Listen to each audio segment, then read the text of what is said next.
46 of Inside the Ball. I'm your host, Ryan Smith. My guest today is a contributor for Queen City Live, Charlotte Sports Live over in the Queen City. Second time on this podcast. She is Carla Gebhart. Carla, how are you? I'm doing well.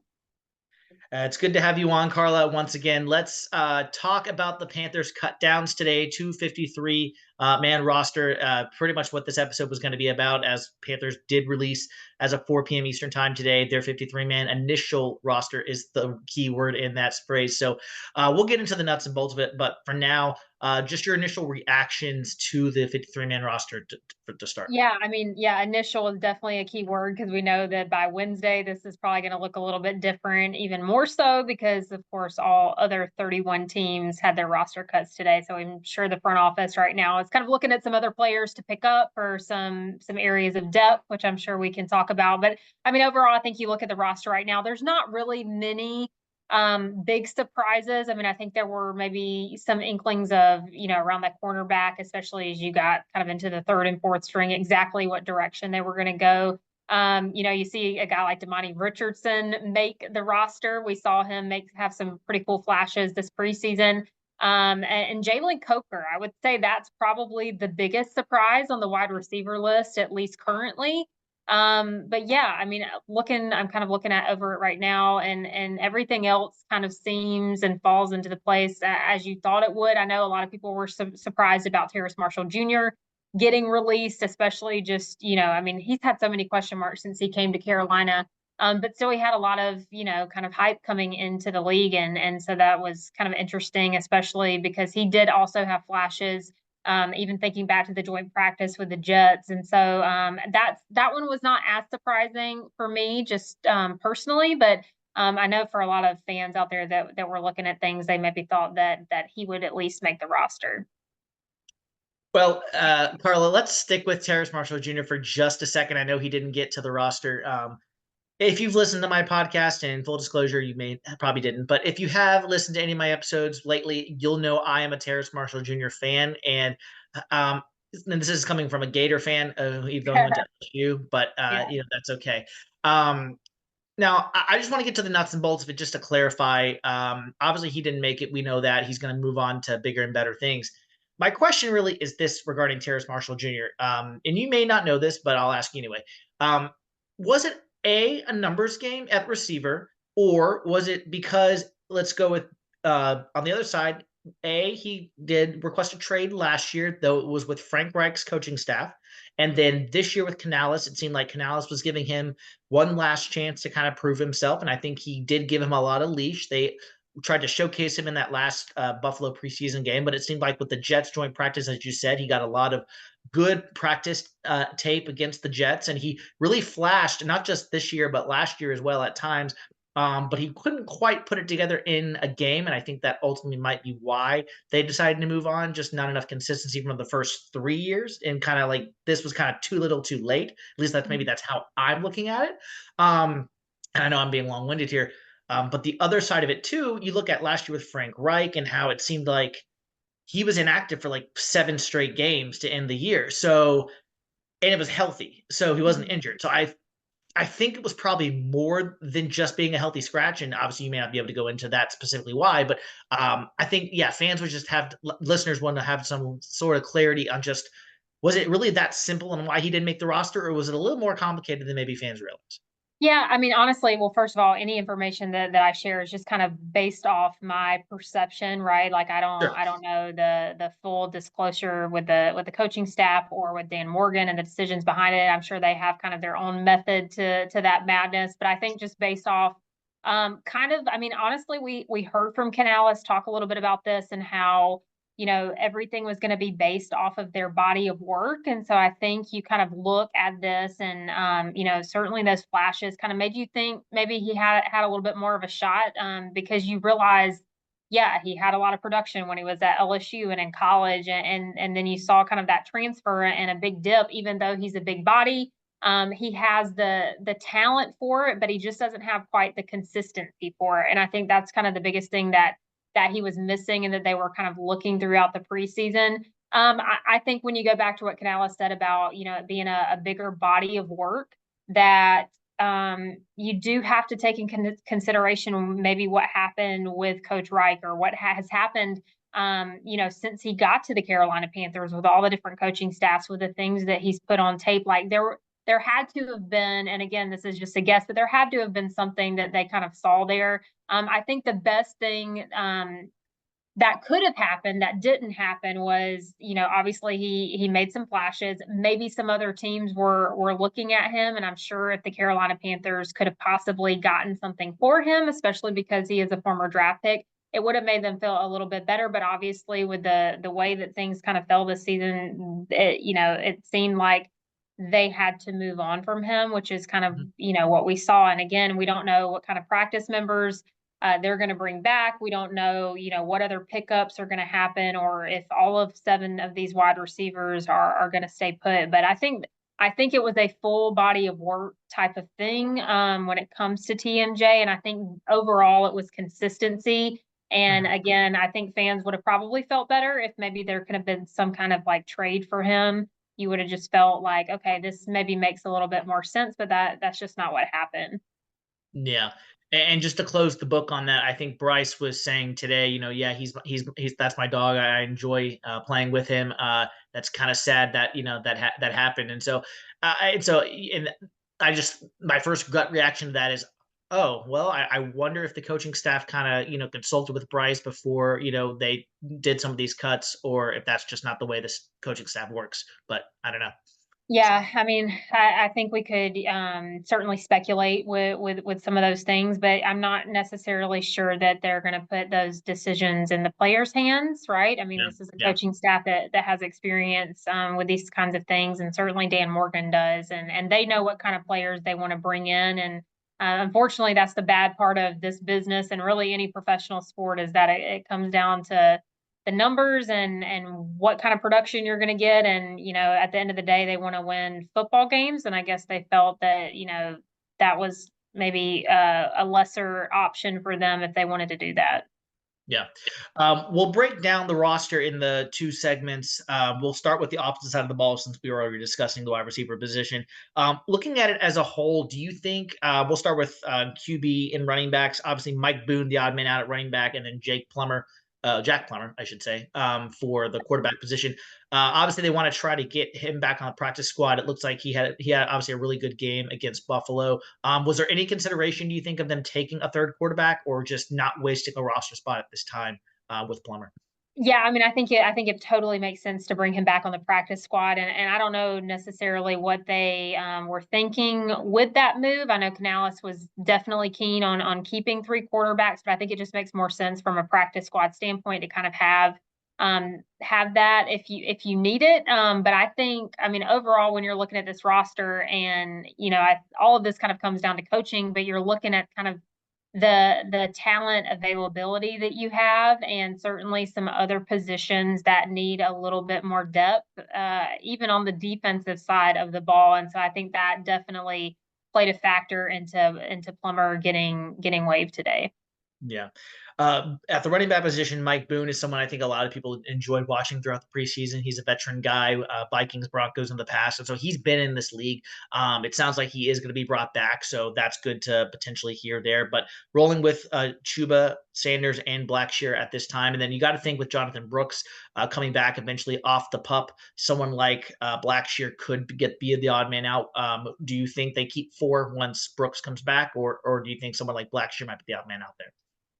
Yeah, I mean, I think this probably goes into what some other needs out there are for teams too, right? And kind of what you might think that could be needed. I wouldn't be surprised if they kept 4 running backs though, just because of what Raheem is able to do on special teams. I mean, I think that really sets him apart. Hubbard, no questions there. Sanders, I'm interested to see more of him in the regular season. And I think, obviously for these first couple of games that they're not going to have Brooks back there. And really after those games too, right? Because once Brooks comes back, there's going to need to be quite the ramp up period coming off from such a serious injury there. He's going to need small reps to really get into that midseason form. And so we're not going to see him at 100% fully with what he's able to do in football shape until much later in the season. But still, I think When he comes back, it will definitely make that room interesting to see exactly what they do. But I think that all goes down to special teams. Are they going to use more of like a David Moore from the wide receiver room? Amir Smith, Marset. Are those their kind of special team guys, and the reason that they took 7 at the wide receiver room? I think those are the questions that you kind of have to ask when it comes to depth when Brooks comes back. Yeah. So let's talk about the receiver and tight end position. Actually, I'll just do the other line too. So they kept 10 offensive linemen. The one for me was a surprise was probably Andrew Raim, the center from Oklahoma, Center. undrafted center. But I think he's someone they like as a depth piece. I know he got to play with the ones in the preseason game, and obviously that was partly due to I know Corbett, had a child, and so he did not play. But I think I like 10 personally on the O line. That's just my opinion. Jordan Matthews at tight end was a tough one for me personally to see get released. I know he had a good preseason there, the converted tight end. And then, like you said, 7 receivers now with Terrace Marshall getting released, David Moore, Jalen Coker, and Amir Smith Marset. It sounds like with them keeping 7, Marset, obviously you have the return factor with him. And then Coker, I'm just going to say it. I think the Panthers know they were never keeping him on the practice squad. I think they Yeah. know that he's getting Yep. claimed as soon as he gets cut. So I think they had to keep Coker if they wanted to keep him.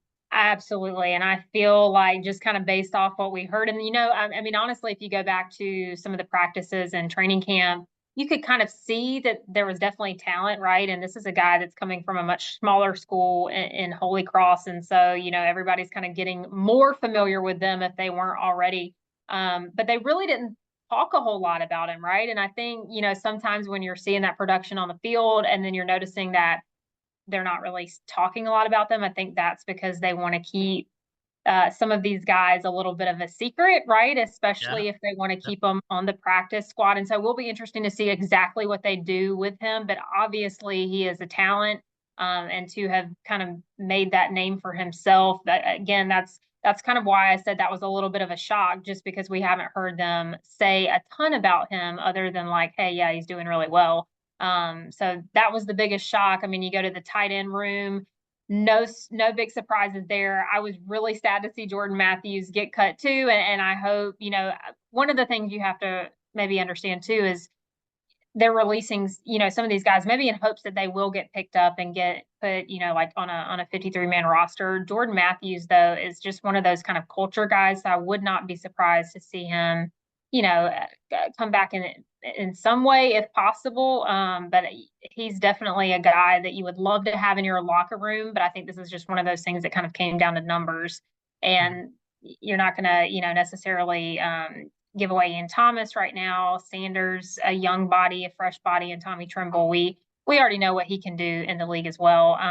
Going back to your offensive linemen, 10 does seem like a lot, but I think, you look at most teams and they do tend to keep a little bit more. We kind of have seen in the past couple of seasons with offensive linemen, when bodies go down, like it is a struggle to find guys that can really play everywhere. And so they've got, the bigger bodies, the starters, which I feel really good about and really excited to see them up front, in front of Bryce Young. Andrew Raim, maybe a little bit of a surprise, but I think you just have to say, you don't want to necessarily have to lean on like a Cade Mays or a Brady Christensen to come in at center just in case something were to happen. So that kind of gives them a young body there and somebody that they can really kind of coach along to. That seems like they've got a really great coaching staff on the offensive line to really work with the guards and the tackles. And then, yeah, Yash, we kind of saw him injured quite a bit this preseason, but I think they feel really good about him. And so definitely understand them keeping 10 players there and to have that depth, because we know that it's very important to keep Bryce Young protected and upright this season. Absolutely. Clarifying question though, just before we switch to the defensive side on Ian Thomas, I know a lot of fans, you know, Greg Olson, when he was here, talked a lot about Ian Thomas and how he would be his successor and right before he left Carolina. And obviously that was a well-intended thing. And it just seems like it hasn't really worked out for Ian Thomas, whether it's the injuries or it's the just the production. But I think what fans may not realize is just how much Ian Thomas brings on the blocking side of things, and that will get you a job in the NFL for a long time if you could block, and then the occasional catching of the ball. I know me personally, I just don't want to see any more wide receiver screens to Ian Thomas. I'll keep it this year. Let's keep Yeah. that play out of the playbook for this season. But do you think really it's his blocking is why he is just on this roster year after year after year and not necessarily his contract or his overall play? I mean, I think so. I think that's kind of a fair assessment. I think with this offense, and we saw even in the preseason game with the Bills, we saw them use some tight ends more, which was really refreshing to see. Definitely. Yeah. And so I'm hoping that that is going to be kind of a constant this season. Um, and I think you have that with Sanders. They've talked a lot about, Sanders, his ability with his hands, just kind of his body and how fast he is, but his blocking needs some help, right? And so you want to make sure that you've got two bodies out there that are able to do that if you need them to. And Trimble and Thomas are both guys that I think just work the right way when it comes to that. I think Matthews. We saw Matthews throw quite a few blocks too. And he kind of talked a little bit about that, how he kind of liked the tight end position because it took a little bit more of that pressure off to perform, whereas a wide receiver, you're based on, yeah, you have some blocks, but you're really based on your production by how much you catch and how many catches you have a game and all of that. And so, yeah, I think that's a fair assessment on Thomas, though. Before we switch to the defense, I'll really briefly cover special teams. Not much to cover here, but obviously Johnny Hecker is the punter. JJ Jansen, the ageless wonder at long snapper. I remember the Jason Kyle days before JJ Jansen was here back Yeah. in the day, and then Eddie Pinheiro. Obviously at kicker, it sounds like the hamstring soreness was precautionary in the game, and that he could have kicked if it was regular season game. Just in your opinion, do you think they ended the kicking competition too soon? I know a lot of people thought about that. Maybe why not just keep him through the end of Buffalo game and then, if you're going to release him, still release him. But I mean, I personally, as a Florida fan, I like Eddie. I have nothing against him. I'm rooting for him. I obviously love the guy, and I've seen it. I've been with him all since he's kicked back at University of Florida. So I love the guy, but I at least wanted to just see some competition friendly until maybe at least the end of preseason before making that decision. Yeah, that was interesting to just kind of watch that play out through camp. I think, it was also interesting when they cut Mevis as a kicker, then I think like the next couple of practices, Pinheiro missed a couple ones. So everybody was like, or did we make a decision too soon? I don't necessarily think that's the case. I definitely wouldn't mind have seeing a little bit more of the kicking competition, but I think they kind of knew it. They just wanted to maybe push Eddie a little bit more in camp because that's the way that you push kickers during the Yeah. preseason is you bring in competition. And if you don't do that, they're able to kind of like sit back and relax a little bit. But I think it was always Hecker, Jansen, and Pinheiro. You kind of watched them at practice, and I don't think that they meant anything by it, but they certainly kind of shunned Mevis out a little bit. You kind of saw like those three walking, and then Mevis would be kind of behind, and so there was not too much friendly chatter between the four of them. And so I think it was kind of just a special teams grouping to say like this is who we want to work with and who we believe in. And I think the coaching staff knew that all along, but it certainly doesn't hurt any position to bring in competition during the preseason. Yeah, absolutely. Now, finally, switching gears to the defensive side of the ball, we'll take it two at a time. For the defensive end, defensive line, linebacker room, outside linebacker specifically, seven was kept on the defensive line: Shy Tuttle, Derek Brown, Ashawn Robinson, Nick Thurman, LeBrian Ray, Jaden Crumedy, and Jaden Peavy. Peavy was the surprise for me. I think Mhm. Crumedy could go either way. He is hurt right now, so he might go to IR. He may not.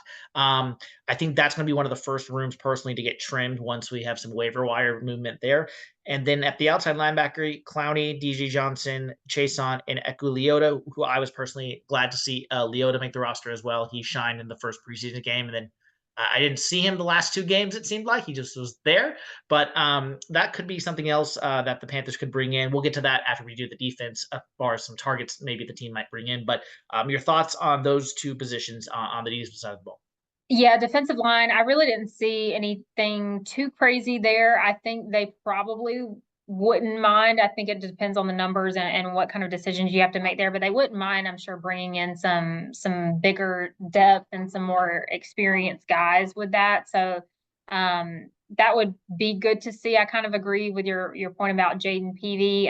Crumity, I think I saw enough from him, but again, I wouldn't be surprised if that would end up being an exchange later. Outside linebacker, I feel pretty good about this group. Chason, we haven't seen much of, but it sounds like that's all trending in the right direction. That will be good to see him out there, especially because you're looking, yeah, I mean, at just Wanham and Barno, and like you're not gonna, necessarily have them for quite some time, which is kind of devastating, especially the DJ Wanham, right? Because I think, in Yeah. the off season when they were bringing him in, you thought, wow, this is going to be great. You felt really good about that, and to hear that we're not going to have him for some time. The only good part about this is that they're going to be able to build some of that depth and give Johnson and Chason and Leota some valuable game reps to kind of see where they're at. But once you get some of those guys back, we'll see how that room changes, because I mean those are some pretty talented players and some pretty fast players that could come off the ball pretty well.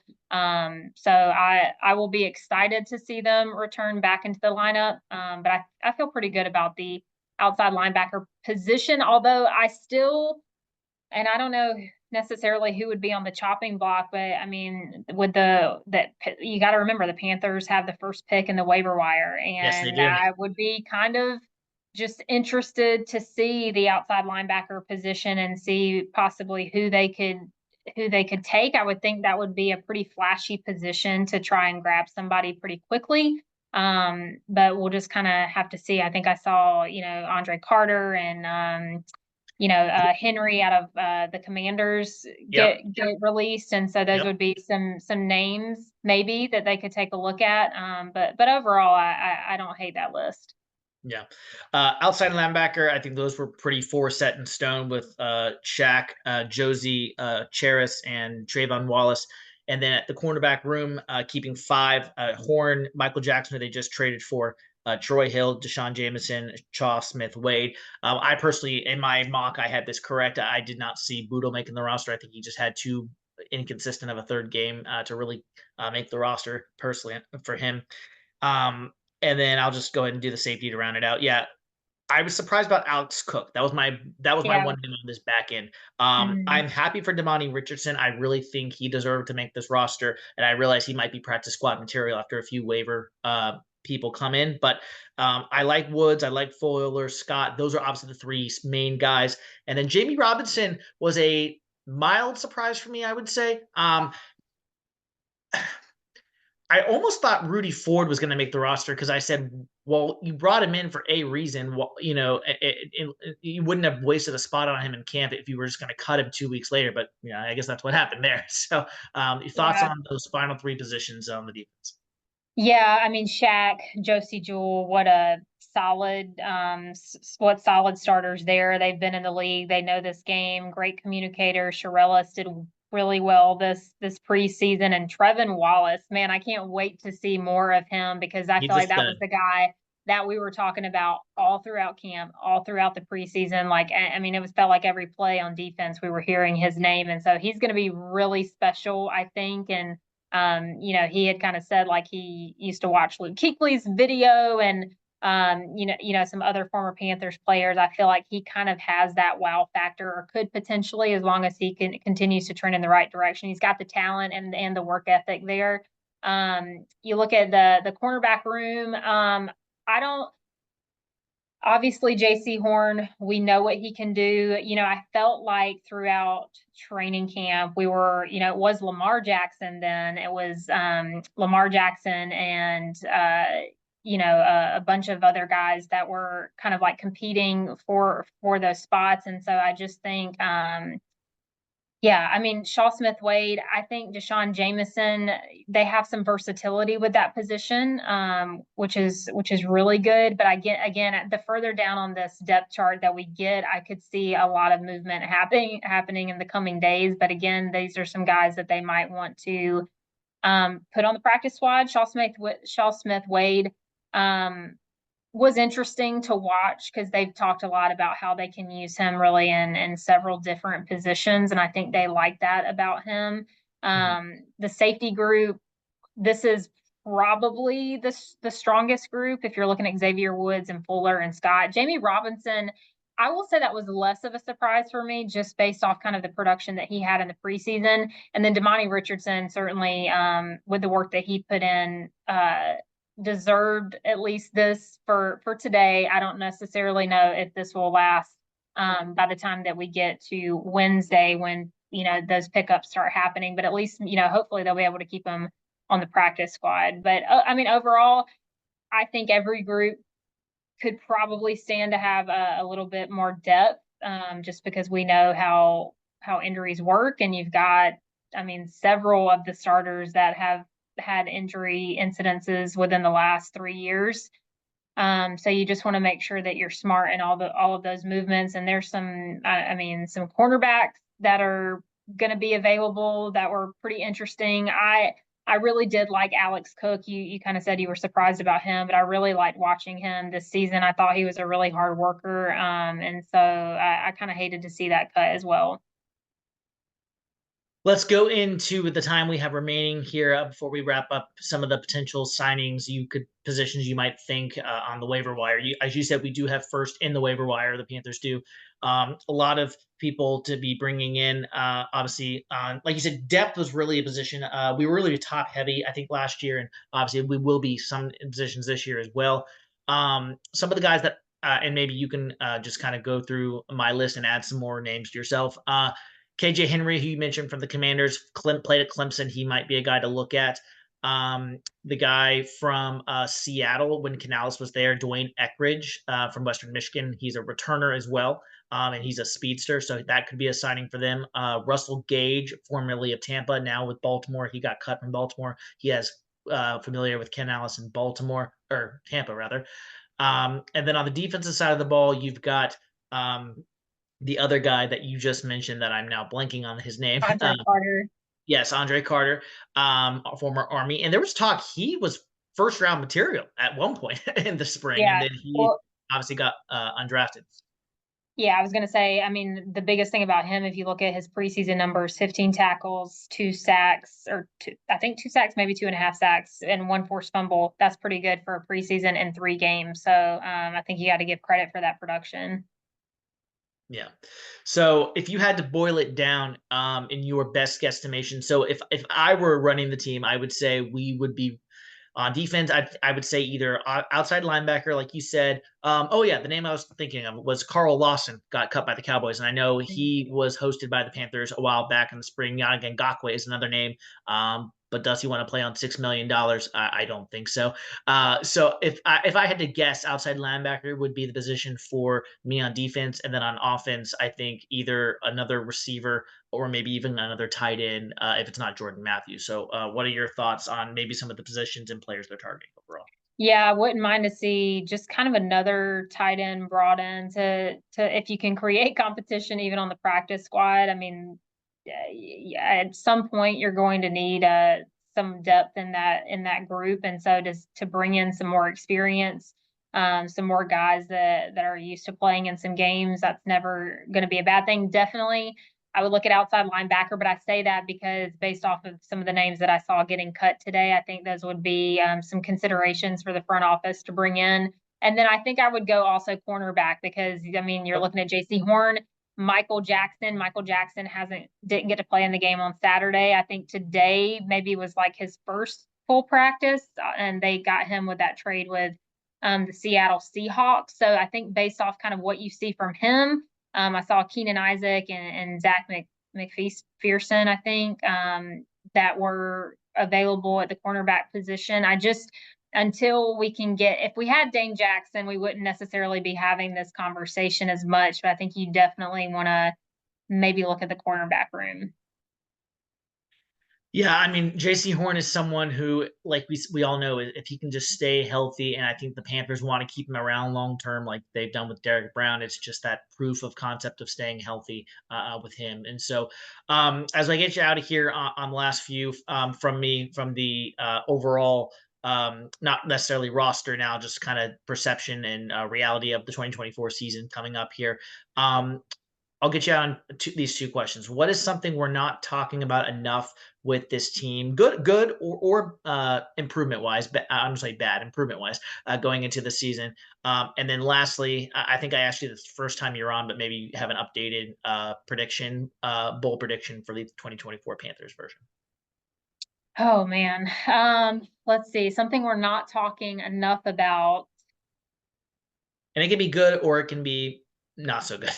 Yeah, I mean, and I think we've not talked about it because we haven't seen it enough, but based off what we saw in Buffalo, just the first drive that we saw from the first team was very uh positive, right? And it did. We were talking a lot on the broadcast and even after the game about the rhythm of the way that that looked. And I know that those first series can be pretty scripted to your opponent. So wouldn't be surprised to see more of that, in the first stretch of games with that first drive, as they always are, and then they make adjustments from there. But just the rhythm, I think is it just looked a lot different than what we saw last year. Bryce seemed much more calculated. I think you could see him going through his progressions. Last year it was just such a rush and just not comfortable. I think seeing what we saw on Saturday against the Bills in Buffalo, you realize just how uncomfortable he probably was last year in the pocket, and who knows what kind of we've only heard rumors, right, about the coaching staff and how many messages and how many messages he was getting, how many times the offense changed in one season. And so, yeah, I think we just need to be maybe talking a little bit more about the positive things to come, but also not being unrealistic either, right? I think we've all known from the last couple of seasons, like we got to set realistic expectations and not get too high on anything, which I don't think anybody is right now. But hopefully that rhythm kind of sticks with them this season. Um, a bold prediction. I don't know how And bold it is, but I think, I think a lot of people are saying like it's the Falcons' year to win the NFC South. I'm not necessarily going to say that the Panthers are going to win the NFC South, but I think they might be in the hunt for it more than we think that they will, and that's about as bold as I want to be with them this season, I think. Well, let's be honest, Carlo. The NFC South is definitely the eighth best division out of eight. Yeah, It's not even close. At the end of the not day, setting the bar too high, that's for sure. yeah, I mean, just I've said this on a couple of podcasts. My just looking at the schedule, and I think that has a lot to do with it. My floor is 6-10, and my ceiling is 9-8, and that's if everything went right, obviously. Yeah. And I don't think that's out of the realm of the possibility. I mean, 6 wins would be 3 times as many wins as last season, and very doable with this schedule. Well, Carla Gebhart has been my guest today here on Inside the Vault, episode number 46. Carla, before we let you go, let the listeners and fans know where to find you on social media and some of the things you've got coming up. I know you're on Fox Charlotte.